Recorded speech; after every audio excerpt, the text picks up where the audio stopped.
O Fluminense está praticamente garantido na final do Campeonato Carioca. A gente fala praticamente porque a gente sabe que o futebol a gente já viu muita maluquice, muita loucura, mas depois de um 4-0, uma outra goleada, com muita autoridade, com muita superioridade, é claro que dá para a gente já começar a imaginar e projetar essa final que tende a ser contra o Flamengo, que venceu o Vasco por 1-0 também no primeiro jogo da semifinal do Campeonato Carioca. O Fluminense, ele está mostrando pra gente, é claro que ainda é muito cedo, e eu tento sempre ser coerente com aquilo que eu falo, né? Porque coerência, às vezes pra mim é coerente, mas pra quem pensa diferente não é. Mas eu tento ter uma coerência dentro daquilo que eu falo, das análises. E eu tô falando isso por quê? Porque é cedo para você tirar conclusões definitivas positivas ou negativas. Mas depois de fazer uma análise do que é o atual grupo do Fluminense, já tem a janela fechada, ou seja, o grupo definido pelo menos até o meio do ano, depois de analisar esse elenco, as contratações que chegaram, os jogadores que saíram, e agora com uma boa sequência, uma sequência muito positiva de jogos, eu acho que dá sim pra gente acreditar que o Fluminense tem tudo para ser muito competitivo esse ano. E sendo competitivo, automaticamente, ele vai se colocar numa situação de brigar por algum título ou por títulos. Veja bem, gente, se isso vai acontecer na prática ou não, não dá para saber. De novo, é ainda muito cedo. Estamos ainda no Campeonato Estadual, que é praticamente a pré-temporada. Daqui a pouco vem adversários mais fortes. Daqui a pouco vem competições mais fortes que vão exigir mais desse time.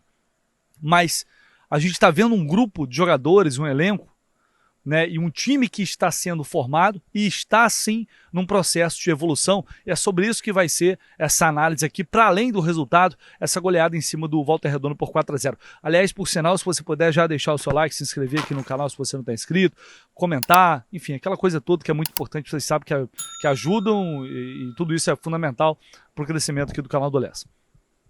Estou falando isso porque o Fluminense, desde o pós-jogo contra o Águia de Marabá, quando eu falei que aquela goleada por si só não serviria de parâmetro para a gente tirar uma conclusão definitiva. Opa, 8-0, agora o Fluminense vai varrer todo mundo.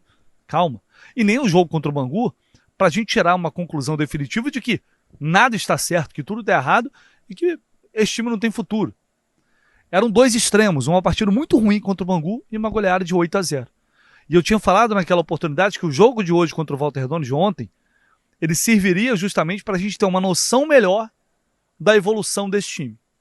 E o Fluminense se impôs da mesma forma, teve personalidade, teve vontade, disposição e quis não só ganhar, mas golear mais uma vez. E é essa postura, essa atitude que me agrada muito. É isso que a gente quer ver nesse time. Jogar bem, jogar mal, vai acontecer. Um jogo ser muito bom, outro jogo ser ruim. Faz parte, nem toda vez você vai conseguir jogar bem, nem sempre você vai ganhar, nem sempre você vai golear, porque tem um adversário do outro lado, que vai tentar dificultar a tua vida. Mas o Fluminense facilitou e vem facilitando alguns jogos pela sua postura. E quando coletivamente você consegue apresentar um padrão, o que eu estou começando a observar? Defensivamente, o Fluminense já era um time que, desde a chegada do Mano, passou a se defender mais. Tanto é que levava poucos gols e por isso escapou da Série B. Naquela situação que estava, se levasse um monte de gol, iria cair, né? Fato. Qual era o desafio? Qual é o desafio do Mano a partir de agora?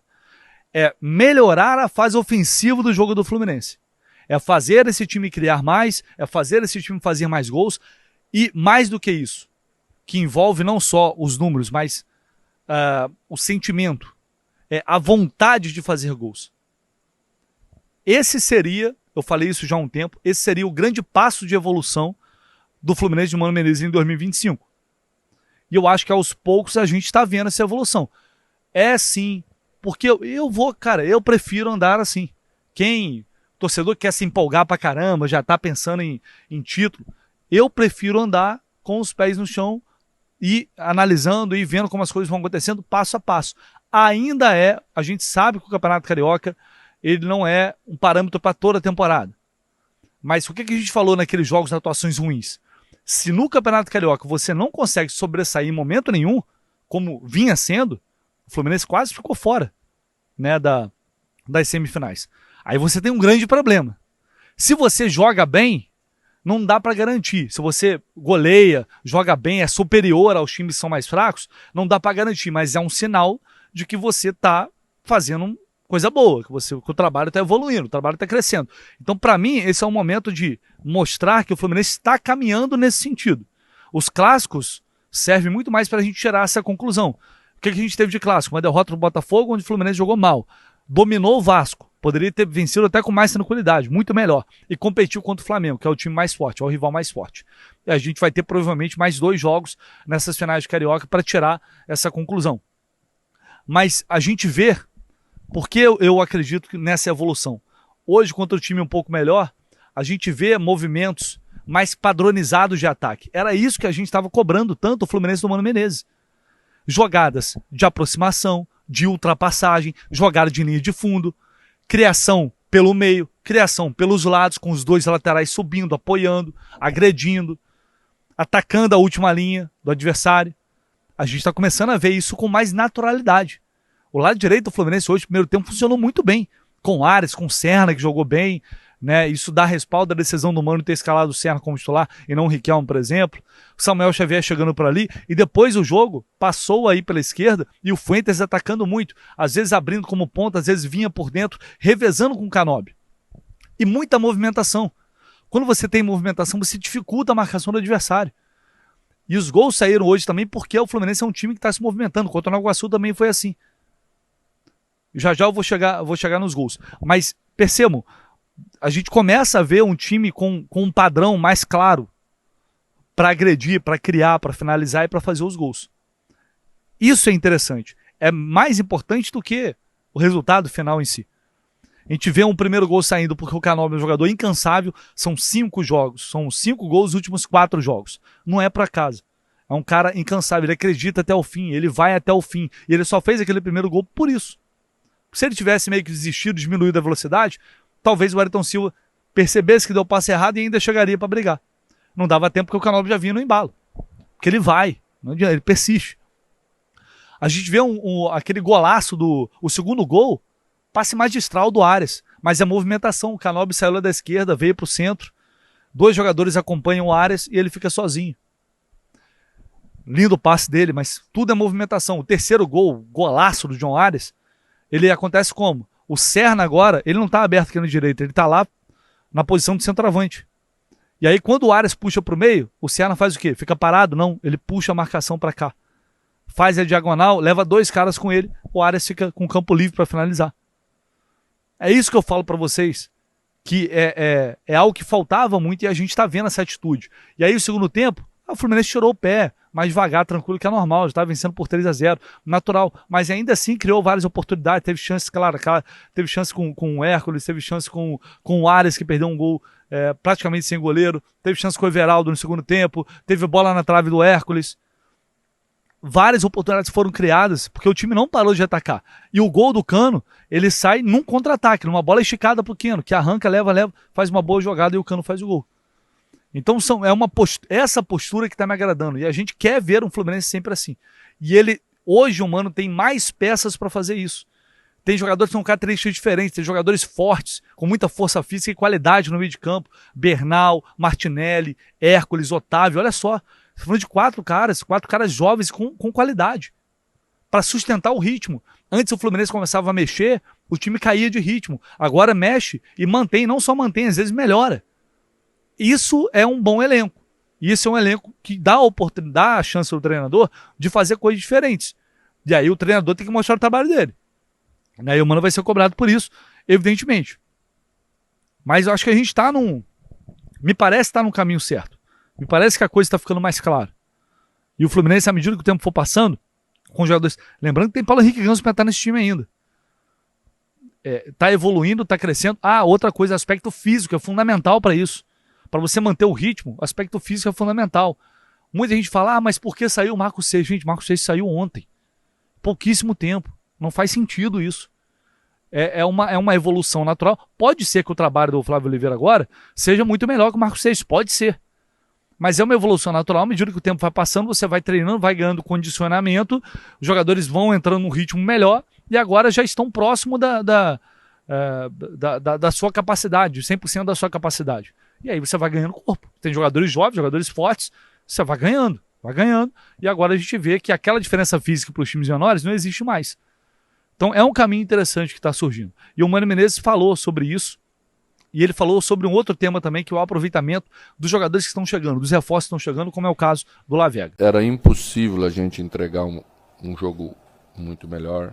O início da temporada no Brasil é terrível para os clubes grandes. E a gente fica naquela ânsia. Ao colocar uma equipe C, porque ela não consegue fazer resultado, e o torcedor já começa a ficar nervoso e olha na tabela, e a gente também. Você começa a olhar que os outros times estão se distanciando, e aí você quer colocar antes da hora, e se coloca antes da hora machuca, e não tem condição de render. Então a gente, pela experiência de já ter passado muitas vezes por situações semelhantes, segurou o máximo que a gente pôde, depois deu um pouquinho de sorte, é importante dizer que deu um pouquinho de sorte, e aí à medida em que chegou bem, chegou com condição de entregar um jogo melhor.